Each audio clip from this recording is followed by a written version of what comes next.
मित्रमंडळींनो, आपल्या चॅनलवर नवीन असाल तर प्लीज लवकरात लवकर आपल्या चॅनलचे 1000 सबस्क्रायबर होण्यासाठी चॅनलला सबस्क्राईब करून घ्या. तर चला बघूया आजच्या भागात नक्की काय ट्विस्ट घडला आहे. तर इकडे आता जी मंजू आहे ती मंजू तिथे देवासमोर हात जोडून प्रार्थना करत असते. कारण की जो सत्य आहे त्याला आता विमानाच्या प्रवासाने खूप अर्जंट कामासाठी जायचं असतं. त्यामुळे आता मंजू देवासमोर येते, देवाला दिवा लावते आणि हात जोडून देवीसमोर म्हणत असते की देवी देवी आई तूच काहीतरी कर. माझा सत्या खूप लांबच्या प्रवासाला निघलाय. त्याच्यावर येणारं संकट वाचव आणि त्याच्यावर काही संकट येऊन देऊ नको. त्याचा प्रवास सुखकर होऊ दे, असं ती देवीसमोर हात जोडून म्हणत असते.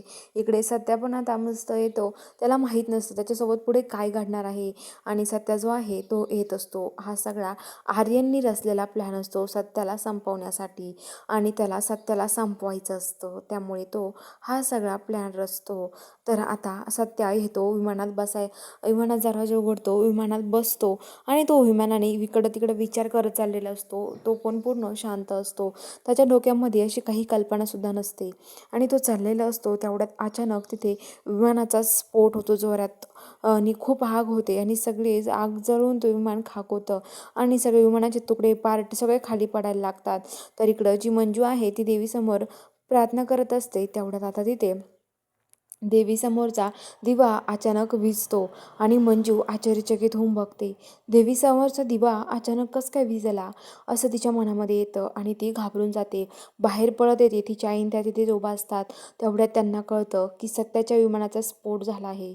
मंजू पूर्ण थरारक उडते आणि तिला खूप टेन्शन येतं. आता मंजू खूप मोठ्याने रडायला लागते. सत्या लवकर ये असं रडायला लागते आणि सत्या सत्या म्हणत राहते. तर इकडे आता सत्या तर राहिलेला नसतो. नक्की हा आर्यनचा प्लॅन आहे की सत्याने केलेला आर्यनसाठी प्लॅन आहे हे त्या मंजूला पण माहीत नसतं. तर आता इकडं मंजूच्या आईन त्या मंजूला शांत करत असतात. मंजूला सगळ्या जुन्या आठवणी आठवायला लागतात. सत्या बोललेला असतो, वाघमारे आपल्याला कुणीच वेगळं करू शकत नाही. त्यामुळं ती ते आठवत राहते. तर चला बघूया पुढील भागामध्ये काय ट्विस्ट असणार आहे. नक्की हे सत्यासोबत खरंच घडलंय की हे सगळं सत्य मुद्दामून करतोय हे बघायला चॅनलला सबस्क्राईब करा.